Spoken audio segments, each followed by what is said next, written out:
Bos, bayangin segernya berenang di air yang ngalir langsung dari mata air kayak gini. Apalagi pas cuaca siang lagi panas-panasnya. So pasti pas banget dong ya. Bukan cuma itu, di sini kita bisa main bareng ikan koi di sungai yang mengalir. Kalau perut udah lapar habis basah-basahan, langsung makan ikan fresh dari sungai.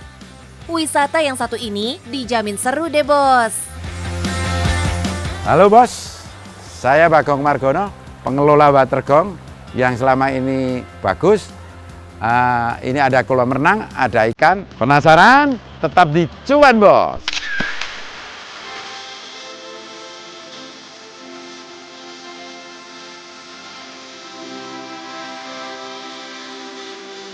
Siapa sangka, dari sebuah sungai yang dulunya kotor, kini bisa berubah jadi wisata air yang ramai pengunjung bos.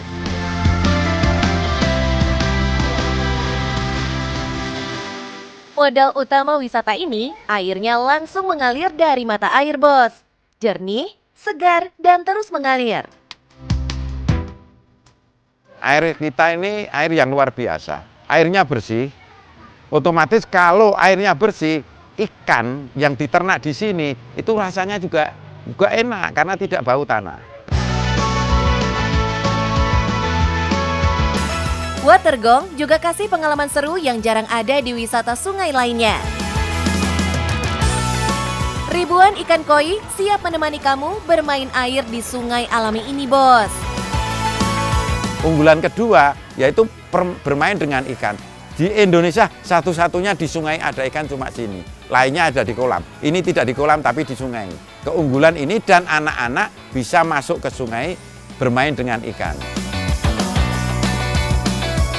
Hal sederhana seperti berenang bareng ikan, foto di sungai bersama ikan, sampai kasih makan ikan justru jadi pengalaman yang dicari. Dan banyak orang melihat seneng. Setelah seneng orang bilang, Pak, Mbok, saya minta makan ikan, Pak. Minta pakan ikan, Pak. Akhirnya, Pak, Mbok jual pakan ikan. Akhirnya saya jual pakan ikan untuk bisa membuat orang-orang senang. Tak hanya bermain di air sungai alami, Watergong juga membuat kolam renang untuk anak-anak dan keluarga. Dengan konsep yang ramah, kolam ini aman untuk semua umur dan tetap memanfaatkan sumber air alami yang mengalir. Habis dingin bermain air, biasanya perut jadi lapar bos. Tapi jangan khawatir, pengunjung juga bisa langsung memesan makanan di restonya. Terutama menu ikan segarnya ya bos. Restonya ini adalah ikan, semuanya dari ikan. Nah, kebetulan Bu Menteri pun pernah ke sini bahwa ikan di sini enak karena baru mati sekali. Jadi bos, Pak Bagong bisa memanfaatkan sungai ini secara maksimal. Ikan hias untuk wisata dan ikan produksi untuk restorannya. Mantep nggak tuh? Bos, Pak Bagong juga tidak pernah mengira kalau niat untuk peduli lingkungan bisa menjadi bisnis yang bermanfaat buat orang banyak seperti ini. Untuk sungai ini, pertama kali saya cuma melihat saja karena dekat dengan rumah saya. Sungai ini kotor. Akhirnya saya risih karena saya dididik oleh orang tua saya harus peduli dengan lingkungan. Maka saya bersihkan. Perlahan dengan tekad dan konsistensi, Pak Bagong bisa merubah kebiasaan buruk warga membuang sampah di sungai. Saat sungai Gejigan mulai bersih, sesuatu yang tidak diduga mulai terjadi. Sebetulnya saya tidak berpikir tentang wisata. Saya cuma peduli dengan lingkungan. Tapi begitu lingkungan sudah bersih, banyak orang yang datang, saya baru berpikir ini berarti akan ada profit. Terus akan bermanfaat orang banyak. Bos, kalau biasanya bisnis butuh iklan besar, tempat ini justru kebalikannya.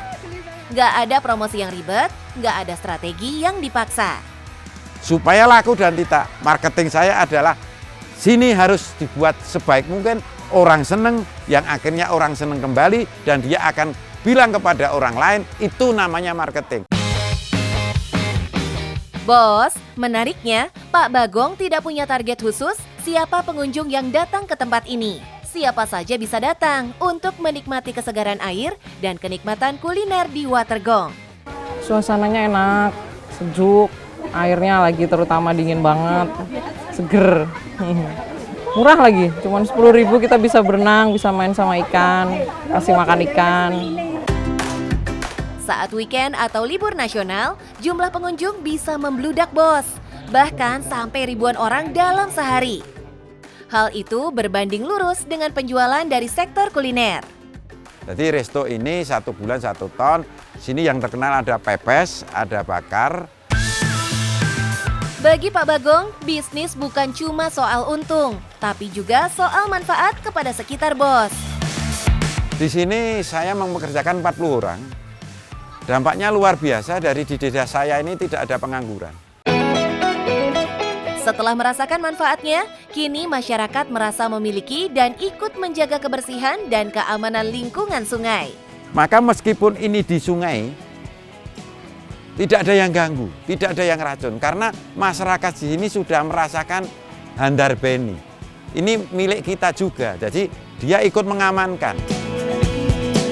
Bos, dari sungai yang dulunya terlupakan, sekarang jadi sumber kehidupan. Bukan cuma mengalirkan air, tapi juga mengalirkan harapan. Buat bos-bos yang ingin usaha seperti saya, di Watergong ini ada tip-tipnya. Kemauan, keuletan, kejujuran, dan keberanian adalah segala-galanya. Yang penting, cuan bos!